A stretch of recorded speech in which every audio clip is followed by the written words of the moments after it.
Vamos falar agora do auxílio acidente indenizatório.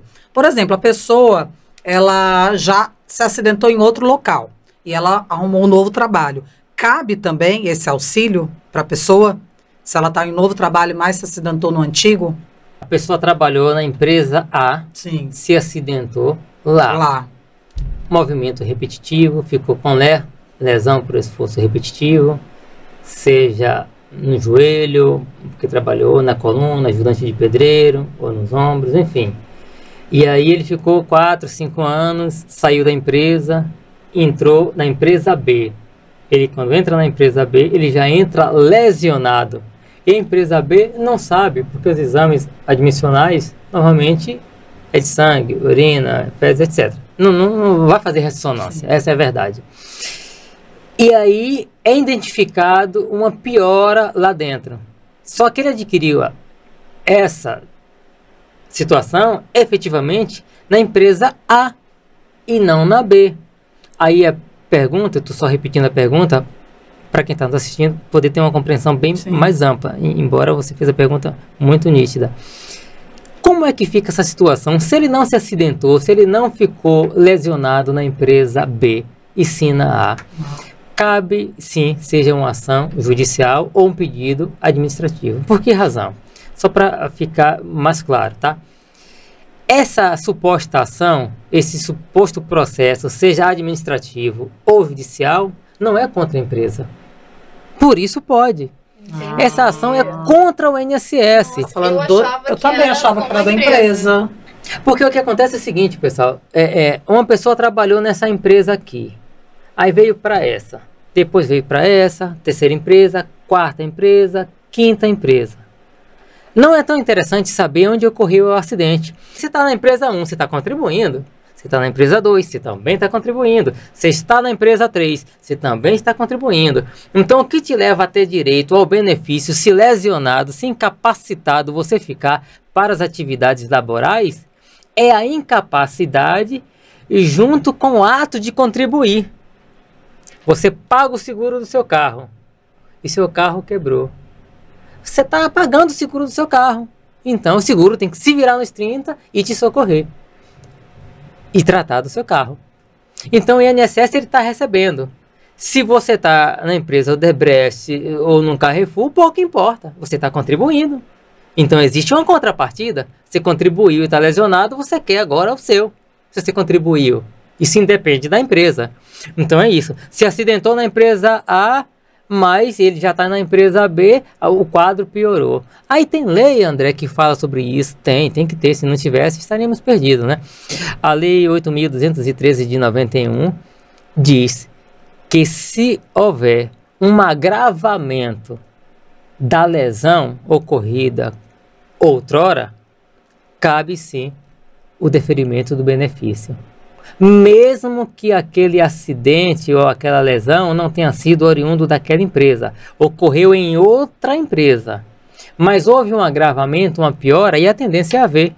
Porque se ele trabalhou naquela empresa, ele tinha 40 anos, agora ele tem 41. Se ele tinha 50, ele tem 51. Então a própria idade te conduz para um agravamento quando a atividade é a mesma. E se a atividade for um pouquinho mais intensa, o agravamento tende, com muito mais probabilidade, vir à existência de forma mais precisa. Então, independe da empresa que ele está, o INSS tem que cumprir a obrigação dele. E se não cumprir, justiça nele. Interessante. Só contratar um advogado, né, para cuidar de tudo. Sim. Perfeito. E em relação ao BPC Loas para idosos, quais os documentos necessários para adquirir o benefício?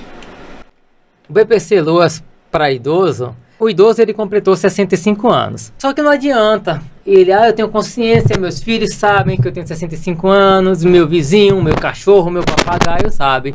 Mas o INSS não sabe.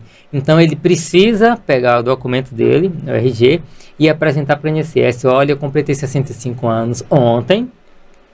Eu quero fazer o pedido do BPC Loas. Aí é onde vem a tua pergunta. Quais são os documentos necessários? Primeiro, o RG para comprovar a idade dele. Legal. Segundo, ele precisa provar por algum meio que ele vive em estado de miserabilidade, que é o que prevê a lei. Se ele provar que não tem condições de manter a sua subsistência ou tê-la mantida por um familiar, por meio de documentos, aí sim o seu direito é garantido. De que forma é possível provar? Porque a idade você prova por meio do RG. E provar o estado de miserabilidade social ou de extrema pobreza, como que eu provo isso? Até poucos meses atrás, você era obrigado a provar por meio do CAD único. Você vai até o CRAS e faz o CAD único lá. Daí então, o CAD único, por meio de uma entrevista ou até mesmo uma visita técnica na residência, isso vai de CRAS para CRAS, e aí verifica a sua condição e faz o CAD único. Coloca lá a tua renda. Tem CAD único que o CRAS verifica que você tem uma renda per capita alta. Ele coloca lá o valor, e aí teu benefício é negado, porque tua renda per capita está bem acima do que é aceitável pelo INSS. Tem pessoas que a renda per capita é R$450, R$500. Ultrapassou e muito um quarto salário mínimo. Em tese, a pessoa não teria direito ao benefício, mas acaba tendo, porque o STF deixou bem claro. Calma aí, esse artigo é inconstitucional, pela seguinte razão. O cara ganha um quarto de um salário mínimo, quer dizer, é a renda per capita da pessoa é um quarto de um salário mínimo. Mas o idoso está usando fralda, o idoso está tomando medicamento para pressão arterial, e aí você alega uma série de coisas, de medicamentos que o governo não fornece, porque se fornecer é outra coisa, você tem que provar que não fornece, aí já é outra história, você tem que ir em busca de documentos que comprovem que você tentou pedir um medicamento, que o medicamento foi negado porque não tem. E aí você prova, olha, eu estou precisando comprar medicamento com essa renda per capita. A renda per capita bateu R$600. Em tese, nem de longe, você receberia o BPC Loas. Mas quando você vai descontar a fralda dos medicamentos que o idoso toma, essa renda per capita cai. E isso graças ao STF, não é graças às portarias existentes internamente do INSS, não. Então, voltando lá, o idoso precisa apresentar o RG para provar a idade, o CAD único, que vai provar o estado de pobreza, e daí, certamente, ele tem direito. Caso não seja concedido, aí justiça em cima do INSS, pedindo todo o retroativo e aquela história toda. Quando eu falei, pessoal, de que até poucos meses atrás era obrigado a ter o CAD único, é que houve uma pequena alteração na legislação.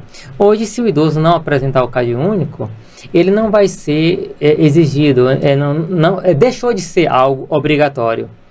É interessante que tenha, facilita a sua vida, mas caso você não tenha, porque o CAD único diz que só está bater vaga, daqui a 7, 8 meses. Não dá para esperar. Então você junta outras provas. E aí tem diversas, não dá para citar aqui uma a uma, porque as provas são no âmbito pluralizado mesmo, né? Pode ser prova testemunhais, onde teus vizinhos vão dizer, olha, ele passa escassez, eu que estou dando cesta básica a ele. É uma maneira também de provar. Sim, a prova testemunhal é uma prova muito forte e que é aceita em muitos casos. Existem várias formas de provar que a pessoa está em estado de vulnerabilidade. Uma das formas de provar é quando você verifica que a pessoa é morador de rua. Você tem até fotografia. Eu passo com... Digamos que você passa de carro e vê lá um morador de rua e decide dar um apoio. Aí você tirou foto mês passado, há 3, 4 meses atrás, prova que ele mora lá. Até o mercadinho que tem do lado daquela ponte onde o morador de rua está, o idoso, o funcionário, os caixas e tal, consegue testemunhar, esse idoso está aí, debaixo da ponte já tem muitos anos e tal. Então, quer dizer, você não tem um documento robusto, você tem testemunhas plurais que ele mora ali. Então, não precisa de CRAS, não precisa de um documento material, mais palpável. Você tem testemunhas. Até essas pessoas conseguiriam adquirir esse benefício do INSS. Sim, perfeitamente, perfeitamente. Na realidade, não era nem para existir morador de rua, vivendo em estado, rua, né? Em situação de rua, acima de 65 anos. Aí tem aquela parte da lei que diz, né? Provar que vive em estado de extrema pobreza ou pobreza, provar que não tem condições de se sustentar e que também não tem um familiar que possa prover. Precisa ver a situação desse idoso. De repente, o filho dele é uma celebridade, né? E ele está nessa situação. Aí vai caber uma ação judicial contra essa suposta celebridade para ver qual vai ser o entendimento do juiz, para não sobrecarregar o Estado. Então, se a pessoa, por exemplo, quiser ajudar um idoso, quiser ajudar alguém numa situação dessa, ela pode fazer o caminho justamente isso, ela fotografar, ela ter as pessoas que vêm além dela para poder ajudar essa pessoa em situação isso, também de pode, rua. perfeitamente. Inclusive, nós tratamos isso em um dos episódios. Depois a gente pede a nossa produção para, em algum dos cantos aqui da tela, colocar no CAD, né? Para quem está em casa poder clicar e assistir, que a gente fala lá de uma obra que nós fizemos em Manaus, onde conseguimos ajudar um idoso. Eu ia falar justamente desse assunto. A situação, quem vai tomar a frente, quem vai ter esse encargo é o Estado. E é mais do que obrigação dele, porque a Constituição prevê proteção aos idosos, né? E essa lei veio para isso. Idoso acima de 65 anos que não tem condições de se sustentar, cabe ao Estado conceder o BPC Loas, que não precisa ter contribuído nunca, jamais na vida. O BPC Loas é uma espécie de favor, é um ato de misericórdia que a Constituição Federal faz com seus idosos. E por que tem um monte que não recebe? Já que é um ato de graça que o governo dá. Cadê a divulgação para divulgar, para que os filhos da pátria, mãe gentil, como foi falado, não fiquem à mercê. Cadê a atuação do Estado? O Estado fica meio que inerte. Então, justiça em cima dele, se for o caso.